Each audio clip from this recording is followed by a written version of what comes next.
Hey everybody, Jay Barino here. Welcome back. It's Metroid Prime 2 Echoes. We're right smack dab in the middle of the pirate base. We have 2 of the 3 Dark Agon temple keys, and the last one is right by the temple itself. So that's where we're going next. I mentioned at the end of the last video that I'm actually going to take the roundabout way to get out of the pirate base. And the reason I'm doing that is a mechanic that I call room updating. Right, so we come through here now, and notice now there are Metroids in here, because this room is updated. Later on, we're going to come through here again, and if you haven't allowed the room to update at least once, then a certain enemy will not appear, and you have to double back again to get the scan. So instead, I'm choosing to perform this room update now. We're not actually going to get any items by coming through here, and it's only a very mild amount of extra time. So basically, we're causing the rooms to update by letting the Metroids out. So that way, when we come back much later in the game, there will be infant Metroids and Metroid cocoons. If we didn't come through this area and tried to visit this much later in the game, the room would update to the point where the Metroids are being released, if that makes sense.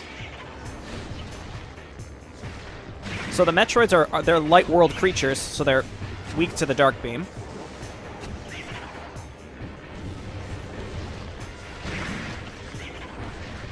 So I'm going to do just like small charge shots with the dark beam.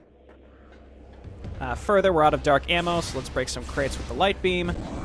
So this room in particular is the one that I'm concerned about in terms of room updates. So again, we just sort of get it out of the way now. So the dark beam functions similarly to the ice beam in the sense that it shoots kind of slow and the projectiles move kind of slow. The light beam is more like the plasma beam. Also shoots kind of slow and has a fairly limited range to it.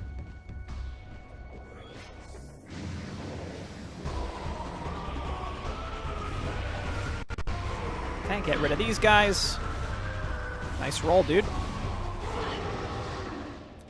And now that we have the light beam, we can exit the pirate base from the top level instead of going out of the bottom level, which is how we got here in the first place.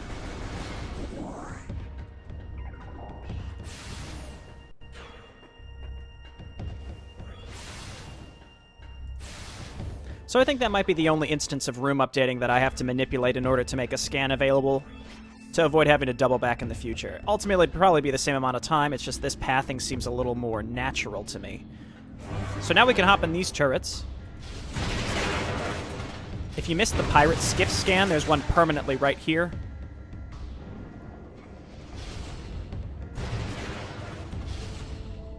Now we can break these generators, which will let us get back there.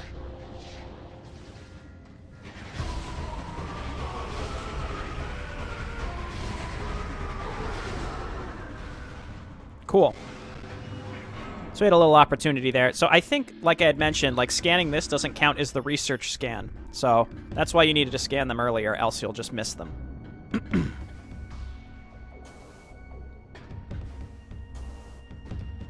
So the slightly longer-term goal is to go back to the portal room, because that's where we can get back into Dark Ether near where the temple is.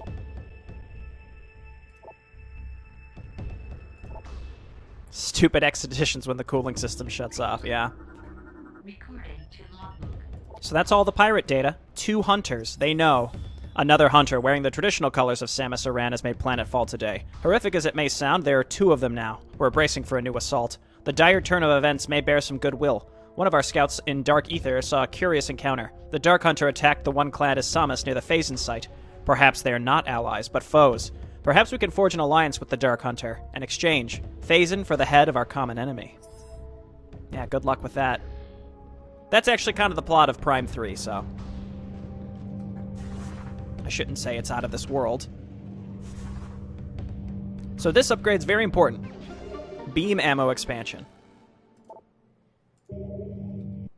So I will go out of my way to pick these up as soon as possible. They're extremely important. More key bearer lore. My journey comes to an end. The thrice-cursed Ing prepared an ambush of singular cunning in the mining station. They caught me in it like a neophyte fresh from the training halls. I have sent 5 score of their number to whatever foul pit they call afterlife, but in vain. My life is extinguished. So we know that we can find a Sky Temple key here in the Dark World.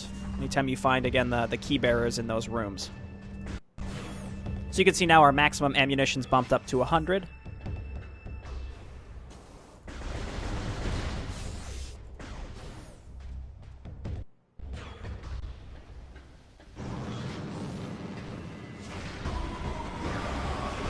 Could probably run by these guys. Ah!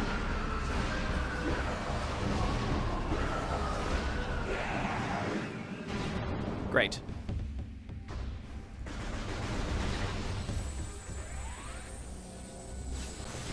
Let's go to make our way back to the portal. I like to try to stay topped up on ammo as long as I don't feel like I'm going way out of my way to pick stuff up. Actually, yeah, this is fine. I was thinking maybe there would be a faster way to get back to the portal, but this is fine. This is absolutely fine. It's right in here.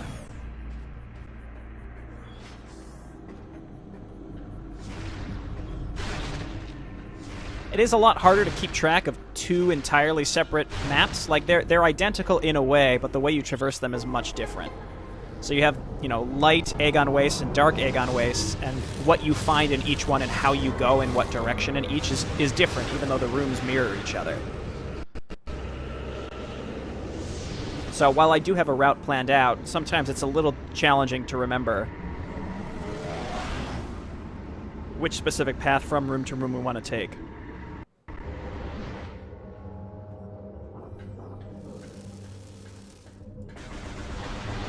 So really just utilizing our knowledge of the light world, we can come through here, which connects straight back to the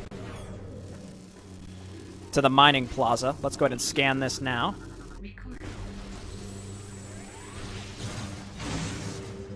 Because we know in the light world that the mining plaza is what connects to the temple. And the mining plaza is where we fought the Boost Guardian. So I'm going to hop up here and actually head over to the dark door first, so that we can get a nice safety save, just in case. Not just if it crashes on the boss, but if it crashes after the boss, before we have saved next. So this is why, again, it's also for completionist's sake to reveal the rooms. Apparently there's some sort of mechanic to allow you to get extra ammunition, like if you had absolutely none and there was nothing to kill or break to find new ammo sources, but you needed to open a door, there's some way that you can still open the doors with the beams with 0 ammo. I've never been in that situation, not once. Alright, so here's the temple. 1 key required to access the temple, right. And it's going to be right over here. So this is it's the temple from the light world, as you can tell. The difference is there's just a big door that's closing it.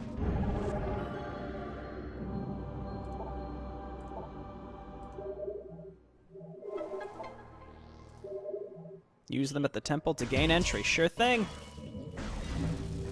Take a lot of atmosphere damage just walking from zone to zone.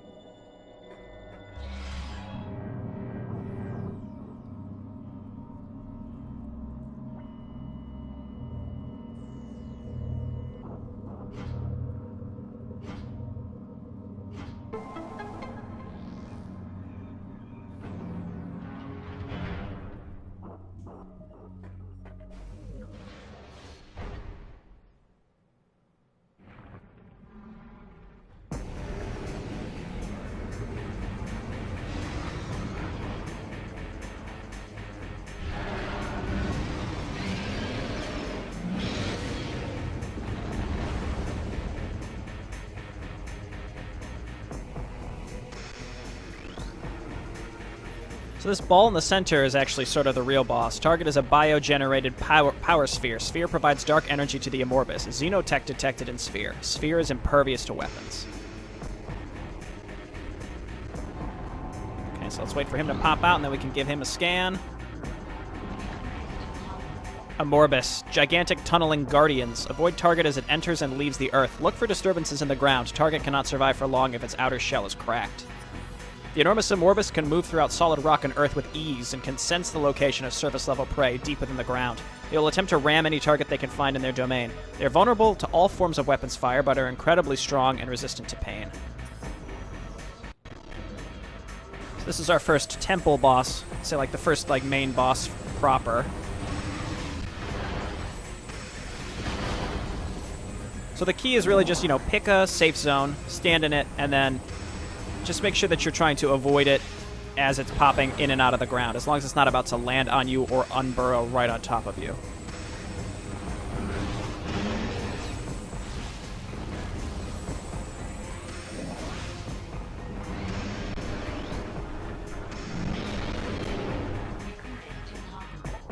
Dark Amorbis, dark energy-charged guardians. Targets gain armor, beam weapon, and regenerative powers when fused to Dark Sphere. Weak spot within mouth detected. Concussive force will deliver heavy damage to it. The Amorbis can attach themselves to the Dark Sphere, drawing potent energy from within. They can fire dark energy at light crystals, nullifying safe zones for a short time. They can also channel this energy into a powerful beam attack. Bioscans indicate a weak spot inside the creature's mouth. Concentrate your fire at this area to damage an Amorbis. So let's get out our light beam. Charge it up.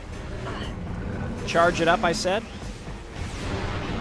And one charged light beam shot blasts its face carapace off.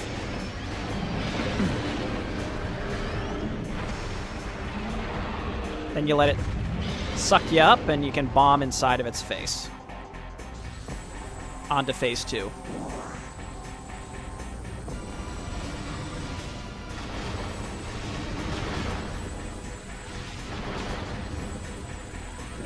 Now there are 2 of them.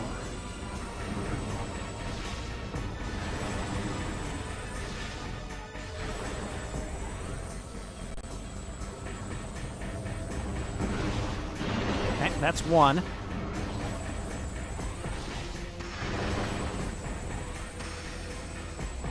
Let's make sure we back up. Oh, okay, well, didn't quite get him.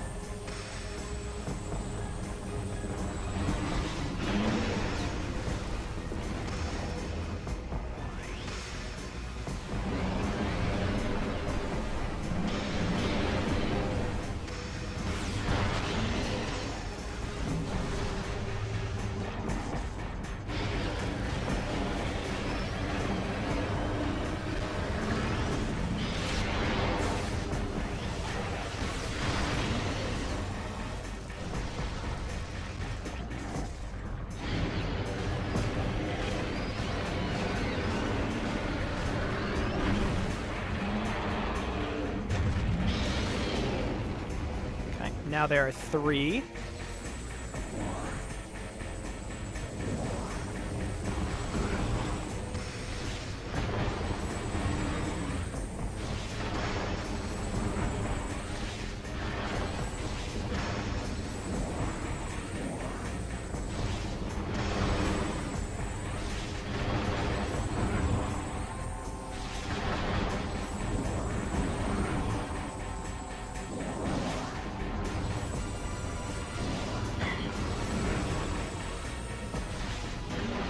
That's 1. That's 2.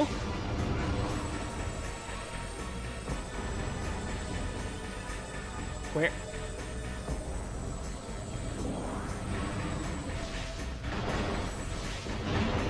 think that got him.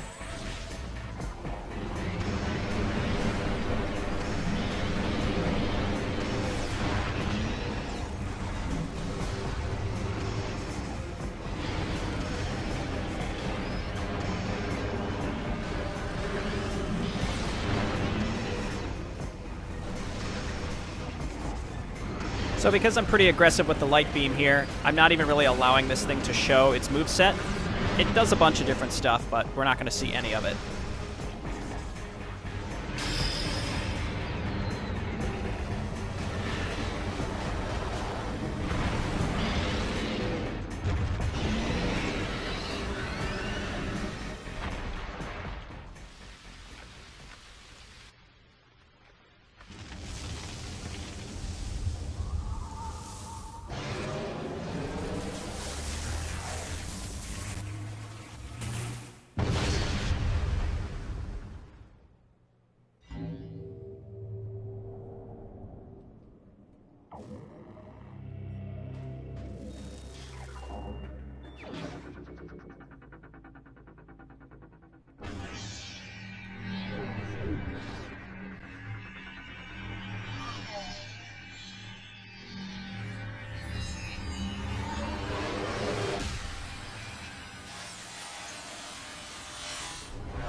Dark suit acquired.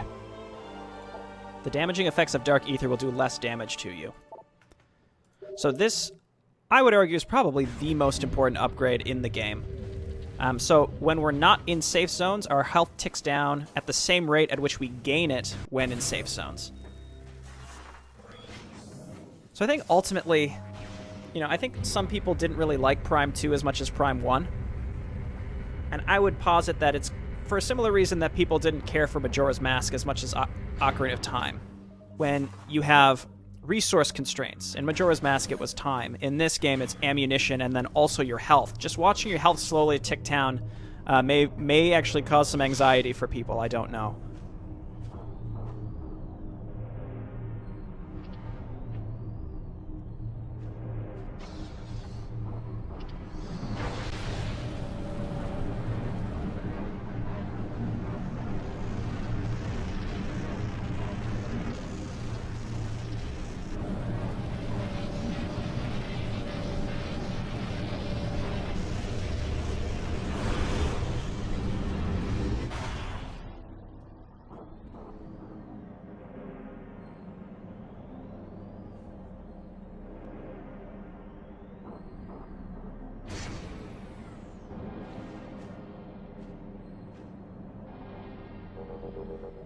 Energy transfer complete. Return the energy to its temple on Ether. So now we're currently holding a quarter of the entire planet's energy inside of our suit. And the game actually won't let you leave. It won't let you leave Agon unless you specifically return the temple. Return to the light temple. If you try to leave, then a little barrier goes up over the door to the elevator, and it's something like, U-Mos says you need to return this, or something. There's something there that basically says that some Luminoth energy is prohibiting you from leaving. We don't have to engage with these gentlemen. This portion of the world is slowly going to die, and them along with it.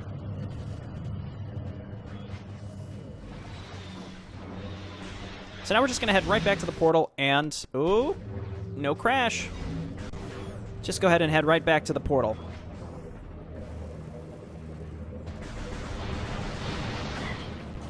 That would be nice to refill my ammunition. I guess we can do that along the way. There's plenty of spots that we can do that easily. Okay, cool. Well, you know what? We can do it here. And we're not really in a rush anymore because the rate at which we lose HP is negligible. And the deeper into the game you get, and it assumes you have access to more HP, there are just fewer and fewer safe zones.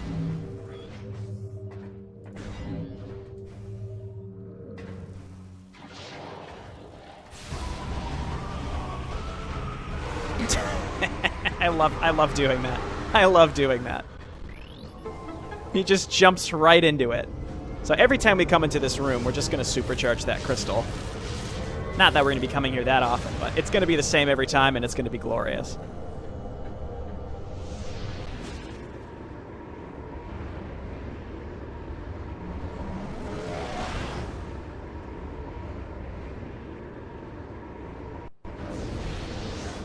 Okay.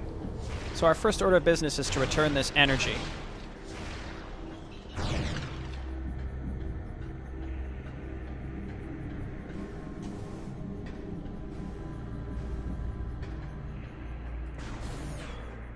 And the fastest way back to the temple is through the mine shaft, or mining site, rather. One thing I like to do here, this is going to go against, my optimal pathing typical strategy. I had a few moments like this in Prime 1 also. I'm actually going to go out of my way to grab an energy tank. I think this is the appropriate time to do it. Even though we're going to be going through that way later, and it would make more, I guess, efficiency, like pathing efficiency sense to do it later. I'm going to do it now because I kind of see it as basically a reward, in a way, for having beaten Amorbis and just the Dark Temple boss in general. That's for knocking me off earlier, you little jerk.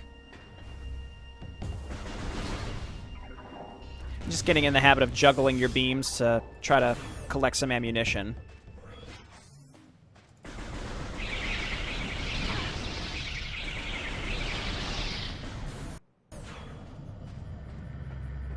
So I'm going to head over to this dark beam door. Again, we're not going to be able to progress through the dark beam door very far, but there is an energy tank pretty much right in there that I think is absolutely worth grabbing now.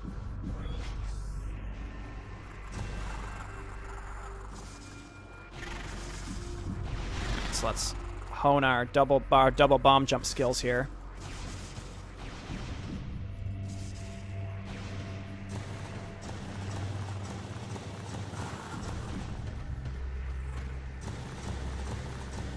Okay, and then we want to jump. Oh, nope. Okay, well, we'll do it again. That's fine. It's like that little area there that kind of obscures your vision. It's alright, I wanted to practice my double bomb jumps anyway.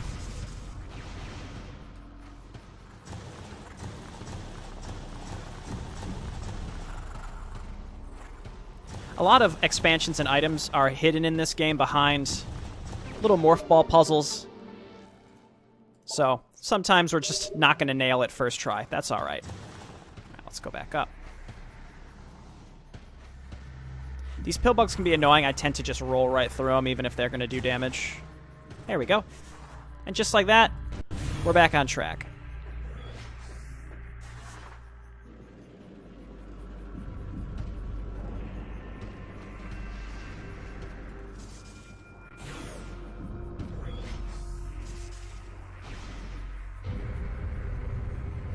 But I feel like after you come back to the temple and you knew that there was a dark door and a light door, I feel like the developers, the level designers likely imagined, hey, the player's going to probably explore these, and they're going to realize they can't progress very far, but we'll put some items in there. Specifically the energy tank. It's a very common thing we saw in the original game also.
Energy transfer complete. This temple's energy has been restored.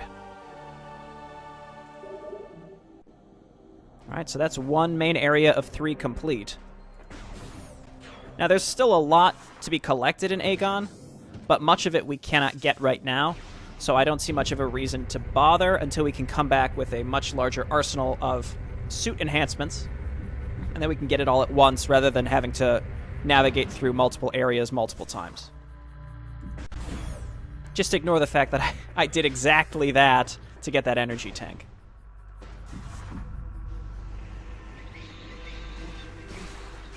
Okay, so if we want to progress in the game, we have to go back to the temple grounds in order to get to the next elevator to the next zone. And the way that the temple grounds function, as I'd mentioned, is that it's segmented into 3 parts. It looks like it's all one zone, but realistically you can only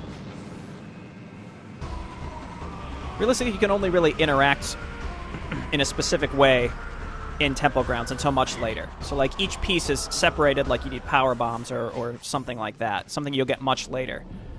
Which means if you actually want to get to the next zone, elevator, you need to go through the Great Temple. And that's why the Great Temple has these different routes where it'll say, you know, path to Agon Wastes. The next one's going to be Torvus Bog. It just takes you down to a different piece of Temple Grounds, which has the elevator. And that all kind of works together with the fact that it basically, in order to progress, we have to go through the Great Temple, which is where U-Mos is. And it actually won't let us leave the Great Temple until we talk to U-Mos. That was a really long roundabout explanation for what we're doing next, but I just wanted to explain how the game works and how you might think, well, I don't have to visit U-Mos.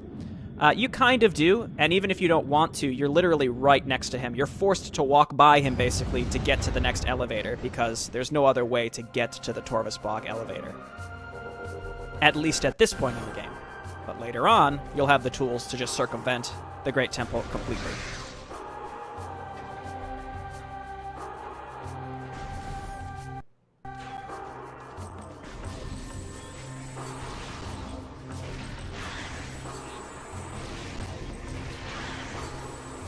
I guess I could just use the light beam on these things, or just not kill them at all. So I'm going to head back up into the Great Temple exactly how we got into it the first time. Or rather, how we came down most recently.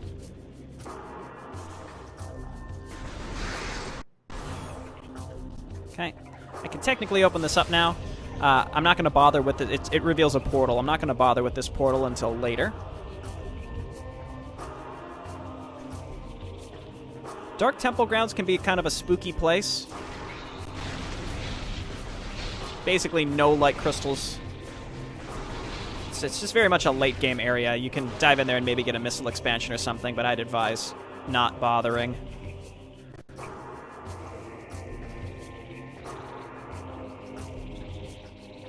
Because we'll be going there later to collect some late game stuff. If it was an easy energy tank or like a beam ammo expansion, then yeah, I would go. But for a missile expansion, I don't think I would bother.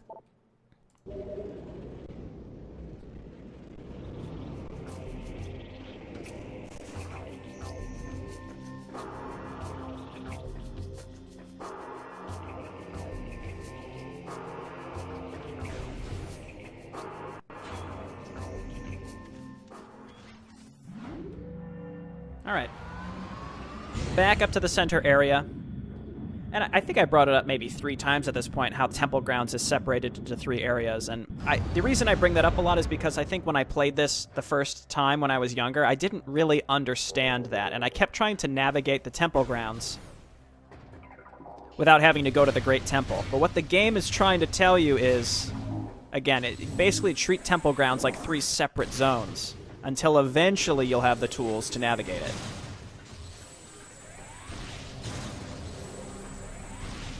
Let's grab this upgrade here. This one's easy to miss. Very easy to miss.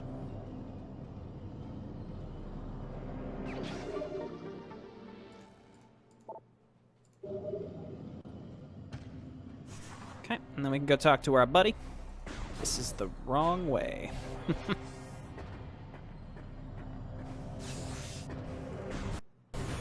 Anytime you just get, like, dumped out like that, sometimes it's hard to reorient yourself. Pathway to Torvus. Beyond the pathway to Torvus sector lies. So, see, you'd think, okay, well, who needs to talk to U-Mos? And this is where the game forces you to go talk to him. This door is blocked. A telekinetic barrier is present. Its mental signature is similar to that of the Luminoth. Poor U-Mos is up there like, hey man, don't just run by. I'm literally the only person left on this planet. Please, come speak to me. I guess besides the space pirates. He just wants some company.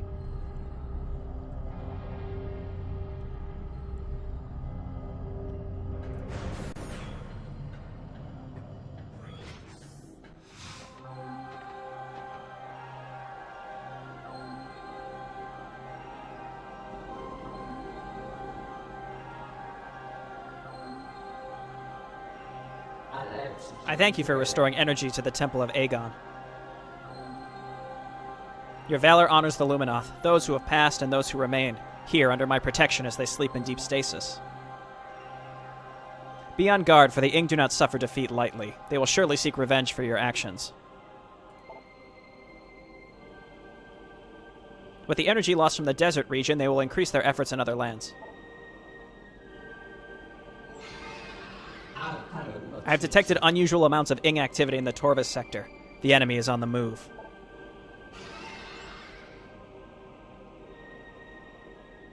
The swamplands of Torvus are treacherous and can hinder you considerably. Bear this in mind as you move through the bog.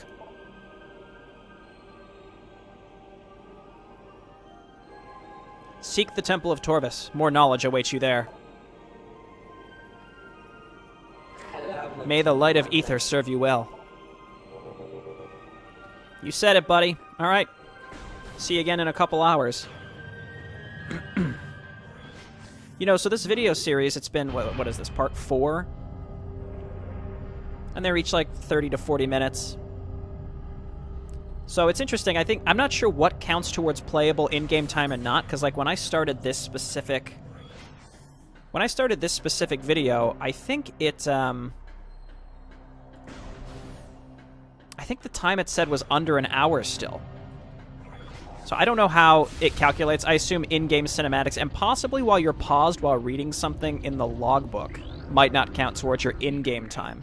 Because I thought, like, wow, I'm making good time, but we've also spent a lot of time reading and absorbing the environments, which I think is absolutely worthwhile.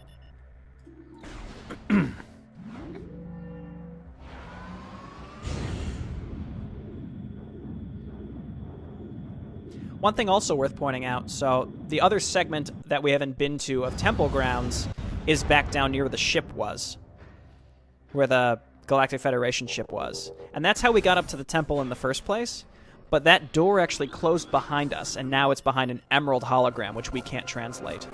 May you find enlightenment and peace. Thanks, hologram. I'll try.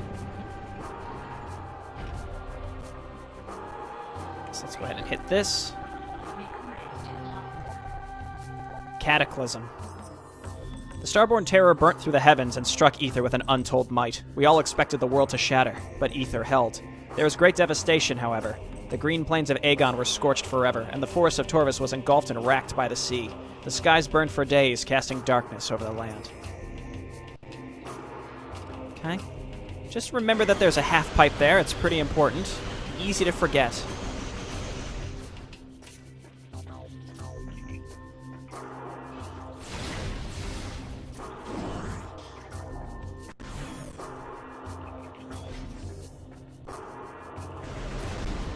Okay, now unfortunately we do have to jump through some hoops in order to get to Torvus itself, because this right here, this is a green door which requires a super missile,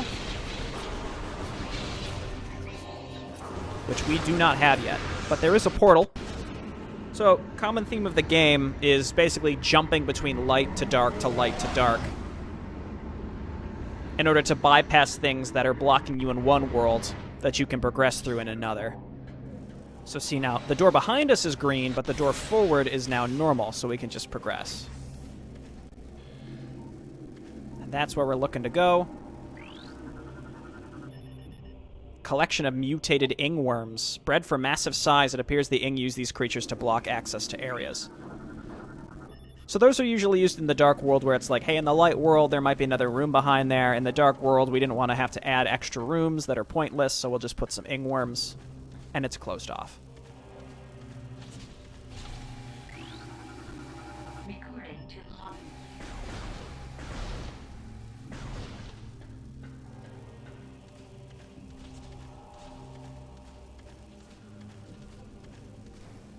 And if we didn't have the dark suit, you can imagine how much damage we'd be taking right now.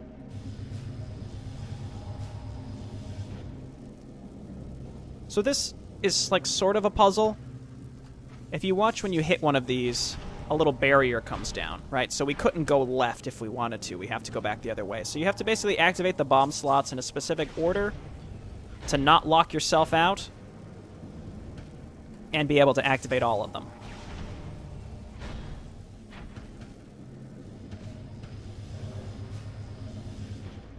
Fortunately, I have to wait.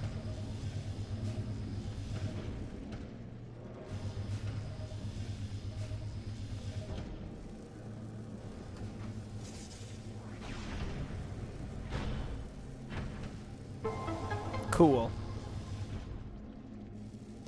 So this whole process here is basically because we needed to bypass one super missile door.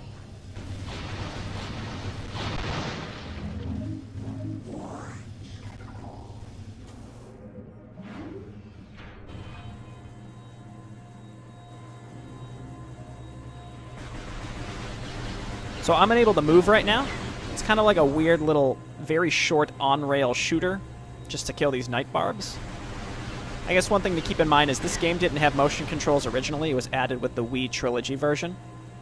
So I guess in the GameCube version, you were more likely to take a lot more damage here. I don't really know.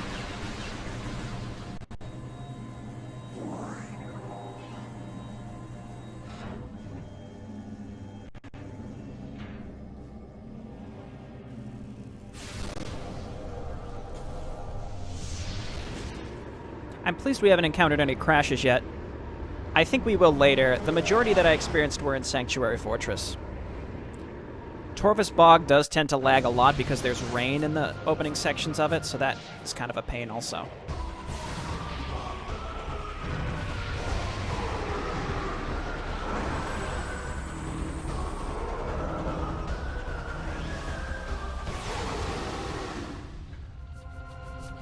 No problem.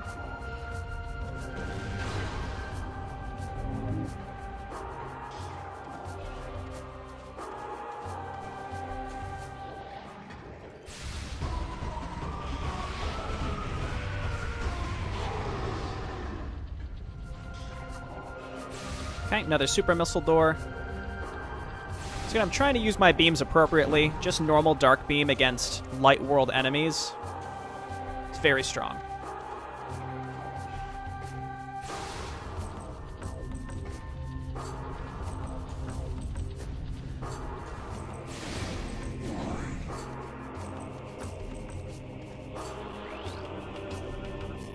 Beyond this door, the path to the Torvus Bog lies, a verdant land ravaged by a great deluge and the folly of battle. We honor the life that remains. We can also open a shortcut. It's a little out of my way to do this right now, because we're going to be coming through this shortcut anyway later, and we could open it, but I feel like getting this lore scan now makes more sense. Age of Anxiety. In time, the roar of a wounded planet subsided. The air, though fouled, was breathable. Light made its way through the dark veil over our world. Slowly we ventured out from the shelters of our homes to see what remained of our paradise. What little comfort we gained by surviving was soon shattered, for when we looked outward, all we saw was devastation. Half of the planet's energy had vanished from the energy controllers. Ether became violently unstable as a result of the stellar object which struck our home. There was no sign. And that's because the meteor itself created and lives in dark ether. And that's where all the phasing is.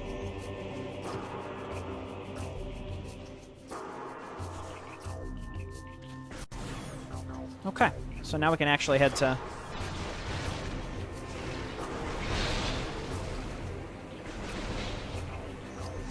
Torvus Bog. Gotta activate the elevator, Jay Barino.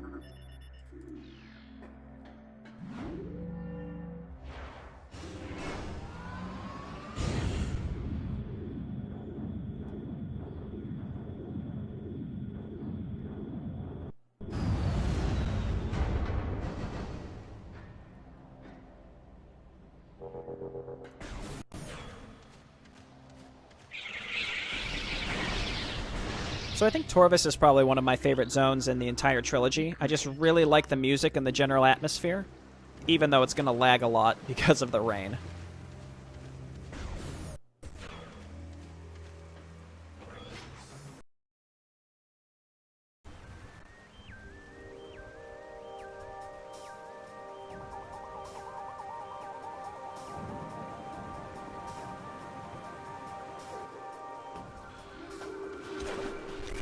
So let's scan these enemies and then get the key bearer lore, and then we can hit up the save station right here. These things are strange. I found that the best way to deal with them is basically let them get close to you so that they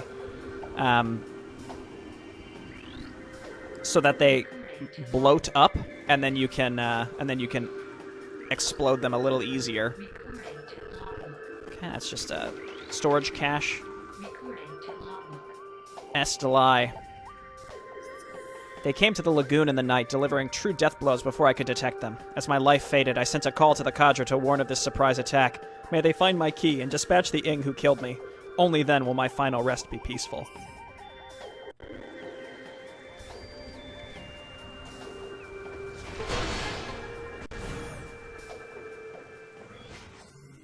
All right, so that's just a taste of Torvus Bog. We'll be getting into it more next time. Thanks for joining me. See you then. Bye-bye.